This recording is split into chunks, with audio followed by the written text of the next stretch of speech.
지난 주일 우리는 제79주년 광복 기념 예배를 드렸습니다. 대한민국의 독립을 위해서 목숨까지도 아끼지 않은 유공자들 가운데는 한국인들보다 한국을 더 사랑했던 외국인도 있었습니다. 독립운동의 상징인 안중근 의사가 1909년 이토 히로부미를 살해한 뒤에 일본 경찰의 신문을 받으면서 우리 후손들에게 이렇게 당부한 바가 있습니다. 한국인이라면 헐버트를 하루도 잊어서는 아니 된다. 여러분, 헐버트 선교사를 아시는지요?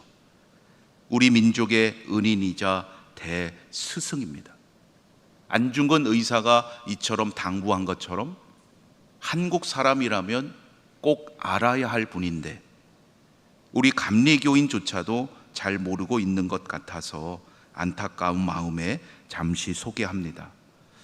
헐버트는 1886년 영어 교사를 파견해 달라는 고종의 요청에 의해서 처음 한국에 들어왔던 미국 감리교회의 선교사입니다. 그러나 그의 기대와는 달리 한국 학생들이 학업에 열정을 보이지 않자 그는 들어온 지 5년 만에 다시 미국으로 돌아갑니다. 이후에 한국에서 사역하다가 잠시 귀국했던 아펜젤로 목사님을 만나게 되는데 그 자리에서 다시 한국에서의 사역을 권유를 받고 그는 기도하는 가운데 1893년에 다시 한국으로 들어오게 됩니다. 그는 이때부터 새로운 문서 사역에 집중했습니다. 신앙 도서를 비롯한 외국 서적을 한글로 번역해서 우리나라에 보급을 했고 외국에 대한 한국 홍보 활동에 열심을 다했습니다. 구전으로만 전해지던 아리랑을 최초로 악보로 기록한 사람이 바로 헐버트 선교사입니다.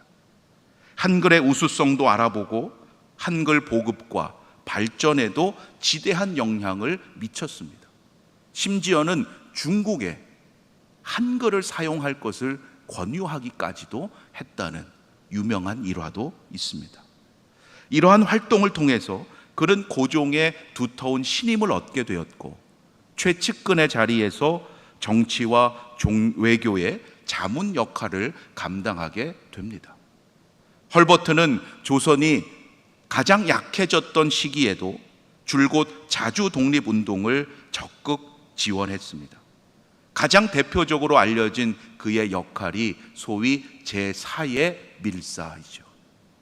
1907년 3인의 헤이그 특사를 파견하는 일에 그가 큰 역할을 감당했기에 붙여진 별칭입니다. 그러나 헤이그 특사 사건의 여파로 고종이 강제 퇴위를 당하게 되고 헐버트의 밀사 임무도 중단이 되고 맙니다. 일제의 압력으로 그는 미국으로 떠나야 했고 그러나 그는 결코 한국을 잊지 않았습니다. 그는 살아서 한국의 독립을, 광복을 보게 되었고 마침내 1949년 광복절을 앞두고 정부의 공식 초청을 받고 40년 만에 해방된 한국 땅을 밟게 됩니다. 그러나 안타깝게도 아흔을 바라보는 나이에 한 달여에 걸친 항해가 무리였든지 이 땅에 도착한 지 겨우 일주일 만인 8월 5일 하나님의 부르심을 받습니다. 올해로 서거 75주년이 되는 해입니다. 당시 한국으로 가는 배편에 오르면서 그는 언론에 이러한 말을 남겼습니다. 나는 웨스트민스터 사원에 묻히는 것보다 한국 땅에 묻히기를 원한다. 자신의 앞날을 예견하는 듯한 그러한 말이었죠. 합정역 근처에 있는 양화진 외국인 선교사 묘원에 안장되면서 그의 이 말은 지켜졌습니다. 그의 장례식은 대한민국 역사상 최초의 사회장으로 치루어졌어요. 여러분, 이 정도 되면 성공한 인생 아닙니까? 많은 이들이 인정해주는 그러한 인생이라고 할 수 있어요.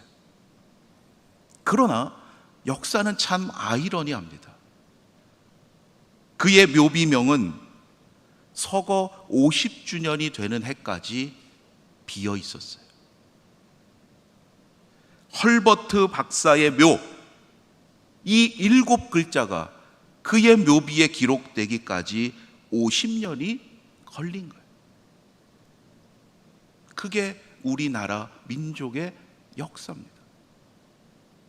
이미 그와 동시대를 살았던 많은 이들 거의 다 세상을 떠나고 난 뒤에요. 한 세대가 훌쩍 지나가 버린 후에야 비로소 그의 이름이 새겨지게 되었습니다. 그동안 그의 지인들을 비롯한 많은 사람들이 얼마나 노력했겠습니까? 그러나 다 때가 있다는 것을 깨닫게 해요. 하나님은 오늘도 이 세상을 주관해 가시고 우리의 인생을 인도해 가십니다. 지금 우리가 볼 때는 깨닫지 못할 수 있어요. 여러분, 감히 하나님의 그 일을 우리가 얼마나 다 알겠습니까? 그러나 이를 깨닫고 살아가는 믿음의 사람은 나의 수고와 나의 이름을 자랑하는 것이 아니라 나를 이 땅에 보내신 하나님이심을 믿고 그 뜻을 먼저 구하고 그것을 이루고자 살아가는 인생이 되어야 한다는 거예요. 헐버트의 인생은 살아서뿐만이 아니라 그 죽음 이후에도 우리에게 너무나 귀한 교훈을 줍니다. 우리가 이 땅에서 과연 어떠한 존재로 살아가야 하는가? 하나님의 보내심을 받은 자로서의 분명한 정체성을 가져야 돼요. 여러분, 우리 삶의 하루하루가 얼마나 귀한 날인지를 잊지 말아야 합니다. 끝까지 하나님의 뜻을 이루고자 하는 믿음의 인생이 될 때 앞으로도 하나님께서 여러분을 통해서 계획하시는 놀라운 역사를 이루어 가실 줄로 믿습니다. 이방인인 그가 우리 민족의 역사를 통해서 지금까지도 생생히 증언하고 있는 거예요. 주전 5세기 이스라엘 역사 가운데도 하나님의 보내심을 받고 그 사명을 감당한 이가 있었습니다. 그가 바로 예언자 말라기였어요. 당시 상황은 이러했습니다. 포로 생활로부터 돌아왔기에 경제적으로 다들 어려웠어요. 그러함에도 학개와 스가랴를 통해서 선포하게 하신 말씀을 듣고 순종함으로 마침내 하나님의 전인 성전이 다시 세워졌습니다. 예전 솔로몬 성전을 보았던 이들과 포로지에서 태어난 후손들이 함께 모여서 슬픔과 기쁨이 섞인 눈물을 흘리고 마침내 하나 감격의 자리에서 성전 봉헌식도 거행했어요. 그러나 인간은 참 연약합니다. 그 감격, 그 기쁨이 그리 오래 가지 못합니다. 어느덧 그 땅에서 생활이 안정되고 정착된 삶을 누리게 되자 이스라엘 백성들은 다시 형식적인 신앙과 종교적인 부패에 빠져들고 맙니다. 하나님의 백성으로서 공의와 정의를 강물처럼 흘러가게 해야 되는데 그것보다는 자신의 관심, 자신의 이익이 앞서는 거죠. 하나님의 백성으로서 지켜야 할 거룩함마저 다 잃어버리고 맙니다. 말라기 1장 8절에 보면 하나님은 당시 상황을 이렇게 질타하십니다. 만군의 여호와가 이르노라 너희가 눈먼 희생 제물을 바치는 것이 어찌 악하지 아니하며 저는 것 병든 것을 드리는 것이 어찌 악하지 아니하냐. 이제 그것을 너희 총독에게 드려보라. 그가 너를 기뻐하겠으며 너를 받아주겠느냐? 눈먼 희생 제물을 드리면서 저는 것, 병든 것을 하나님께 드리면서도 그것이 악한 것이라고 생각하지 않는 거예요.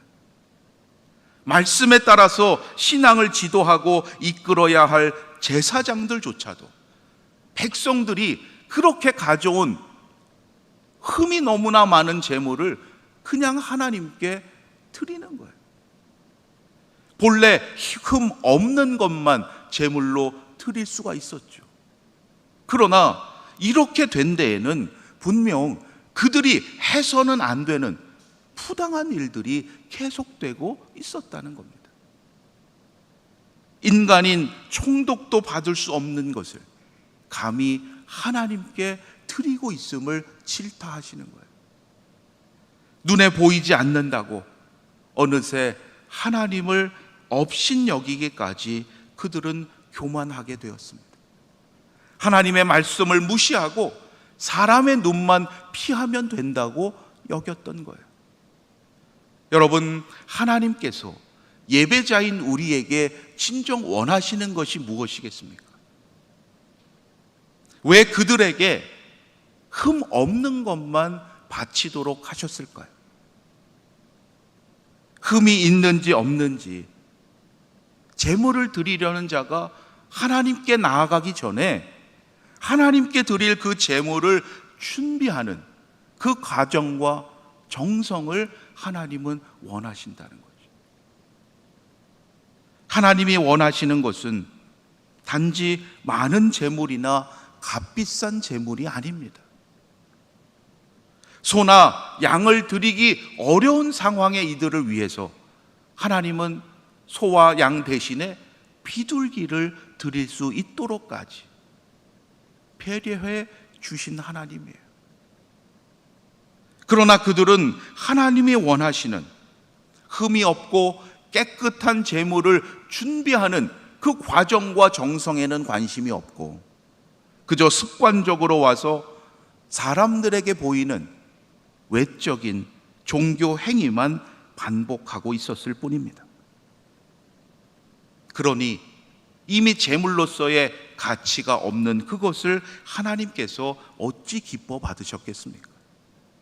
말라기 1장 10절에서 하나님은 충격적인 선언을 하십니다.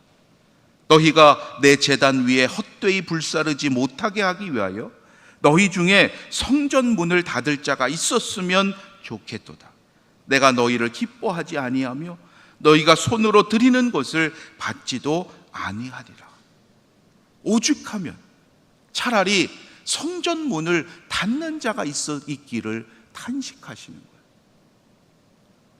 그들만이 아니라 여러분, 오늘도 하나님을 예배하는 자라면 다시 새겨드려야 할 말씀이에요.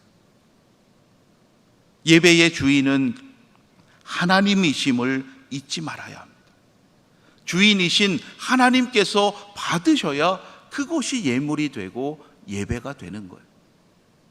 우리가 아무리 수고하고 열심을 다한다 하더라도 하나님의 마음과 뜻에는 관심하지 않고 내 이름을 높이고 내 소원이 앞선다면 그러한 예배와 예물은 하나님께서 기뻐하지 않으시고 받지 않으시기 때문이에요.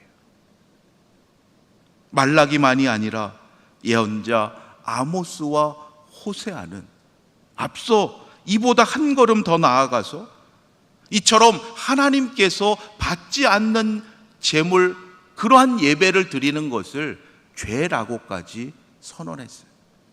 마땅히 해야 할 것에서 벗어나 있기 때문에 그것이 바로 하나님 앞에 죄가 된다는 거예요. 여러분, 왜 이러한 현상이 계속될까요?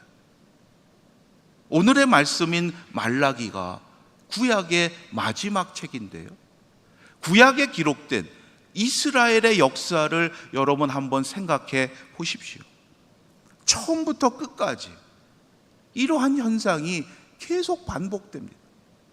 처음에는 하나님과 언약을 맺고 감사함으로 정성껏 예배 드리다가 어느새 점점 그 예배가 변질됩니다. 마음의 중심에 하나님을 모셨다가 세상 속에 살아가면서 점점 하나님을 떠납니다. 다시 돌아오라고 말씀하시지만 세상 속에 빠져서 자기의 죄를 깨닫지 못합니다. 벌을 받고서야 정신을 차리죠. 그러나 그것도 잠시뿐이에요. 한 세대만 지나면 또 다시 타락하고 말아요. 여러분, 이것이 이스라엘의 역사예요. 그런데 여러분, 오늘 우리 이 시대도 마찬가지 아닙니까? 헐버트의 그 신앙의 역사도 다 잊고 살아갑니다. 그 이유는 사람은 기본적으로 자신이 눈에 본 것을 신뢰하고자 하기 때문이에요. 내가 본 것, 내가 경험한 것, 그것을 믿으려고 하기 때문이에요. 백문이 불여일견이라는 말이 있죠. 이번 선교지를 방문하면서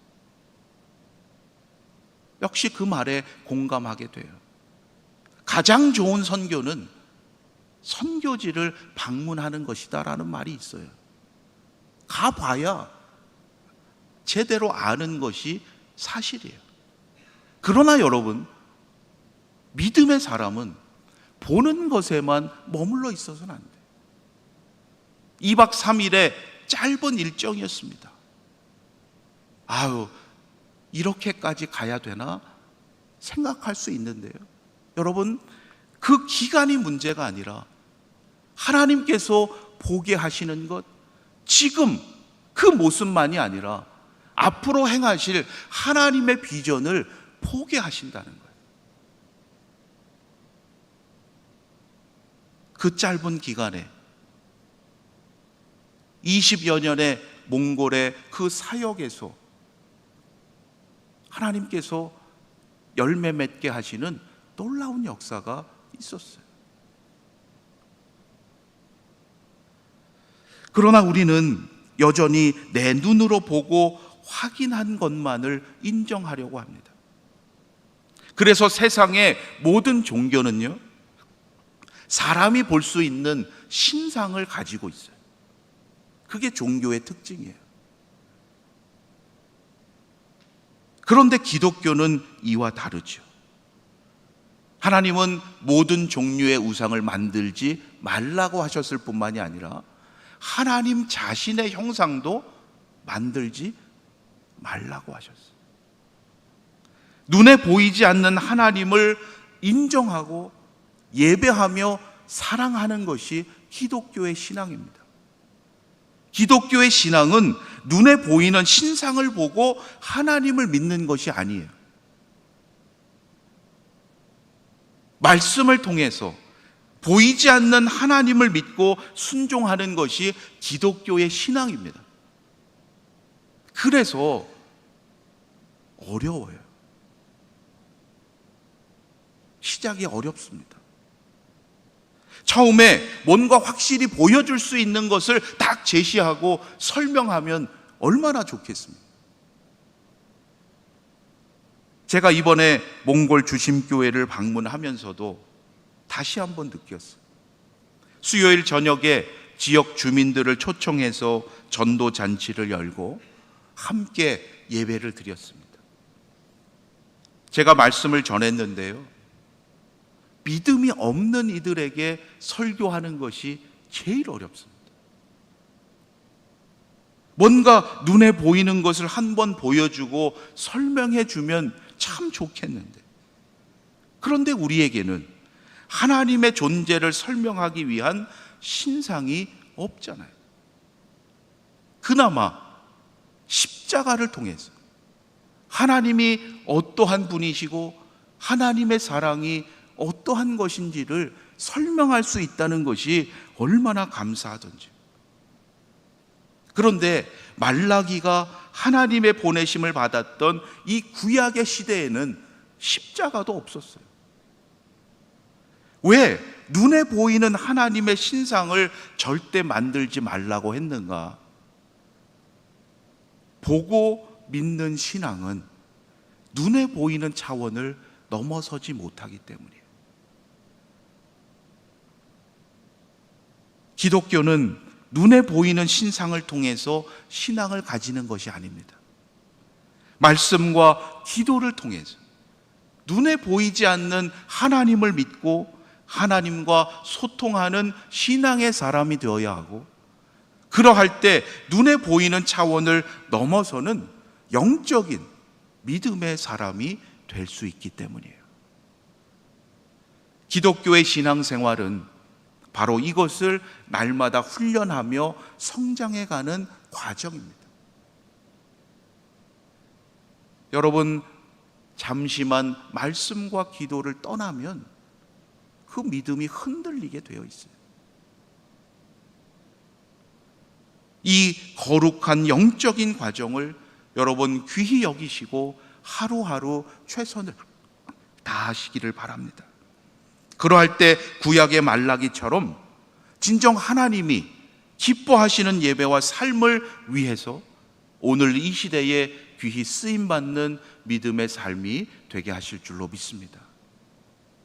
오늘의 성경 본문 가운데 첫 번째 구절인 3장 1절에 보면 마지막 예언서이자 구약의 마지막 책의 이름이기도 한 말라기의 뜻이 들어 있습니다. 만군의 여호와가 이르노라, 보라, 내가 내 사자를 보내리니 그가 내 앞에서 길을 준비할 것이요 또 너희가 구하는 바 주가 갑자기 주의 성전에 임하시리니 곧 너희가 사모하는 바 언약의 사자가 임하실 것이라. 말라기라는 이름은 내 사자라는 뜻이에요. 하나님의 사자, 그것이 말라기의 뜻이에요. 하나님의 사자인 말라기에게 주신 사명은 이제 오실 메시아의 오심을 준비하라는 것이었어요. 어떻게 준비하라고 하셨습니까? 오늘 본문 3절로 5절 말씀에 보면 그들을 다시 연단하여서 공의로운 삶을 살도록 회복하고 그들의 봉헌물이 다시 하나님의 기쁨이 되도록 회복하는 것이었어요. 그것이 하나님의 사자 말라기에게 주신 사명이었어요. 이번에 진행된 아현 미션의 주제가 회복이었습니다. 지난 목요일 저녁에 몽골 방문을 마치고 돌아와서 금요일 새벽 기도회 인도 후에 잠시 천안에 있는 동면교회를 다녀왔습니다. 이미 주초 월요일부터 근로팀의 공사가 잘 진행되고 있었고 전도팀, 미용팀, 주방팀, 교회 학교팀 등 각자 맡겨진 역할에 모두가 참으로 열심히 섬기고 있었습니다. 바쁜 중에도 휴가를 내고 회비를 내면서까지 이렇게 섬기고 봉사하는 그 모습이 그곳 교회의 성도님들만이 아니라 그 지역의 주민들에게 큰 감동이 된 줄로 믿습니다. 우리 교회가 어떻게 이러한 아현 미션을 지금까지 계속 해올 수 있었을까요? 우리의 생각, 우리의 계획만으로는 불가능할 것입니다. 우리가 가는 게 아니라 하나님께서 우리를 보내시는 것이고 우리는 하나님께로부터 보냄을 받은 자라는 믿음의 소명이 있기 때문에 가능한 거죠. 말라기의 마지막 외침은 신약 성경을 시작하는 세례 요한의 외침과 연결돼요. 회개하라, 천국이 가까이 왔느니라. 죄를 뉘우치고 다시 하나님께로 돌아가게 하는 것, 아버지이신 하나님의 마음을 다시금 자녀들에게로 돌이키게 하는 것, 또한 자녀의 마음을 다시 인생의 주인 되시는 하나님께로 향하게 하는 것, 그것이 말라기의 사명이었어요. 오늘 우리도 이 거룩한 사명을 깨닫고 감당해 간다면 말라기를 통해서 이루신 하나님의 그 놀라운 회복의 역사가 우리의 가정과 교회와 또 이 나라와 나아가 온 열방에도 다시금 나타나게 하실 줄로 믿습니다. 여러분, 모든 예언서와 구약 성경의 마지막 책인 말라기의 이 말씀을 늘 기억하시기를 바랍니다. 우리는 오늘 이 시대에 하나님께로부터 보냄을 받은 하나님의 사자입니다. 오늘 이 시대에 부름받은 하나님의 사자로서 하나님이 주시는 능력으로 그 거룩한 사명을 합력해서 감당해가는 아현의 모든 성도님들이 되시기를 주님의 이름으로 축원합니다. 기도드리겠습니다. 하나님, 부족하고 연약한 저희들을 하나님의 사자로 불러주시고 다시금 생명의 말씀으로 능력 주시니 감사합니다. 오늘 이 시대에 부름받은 하나님의 사자임을 잊지 않게 하시고 하나님께서 보내시는 그 사명의 자리에서 충성을 다할 수 있도록 인도하여 주시옵소서. 그 일을 기쁨과 감사함으로 감당할 수 있도록 성령께서 늘 함께하여 주시고 더욱 합력하여 감당해가는 우리 아현 공동체 되도록 축복하여 주시옵소서. 모든 것 감사드리며 우리 주 예수 그리스도의 이름으로 기도드립니다. 아멘.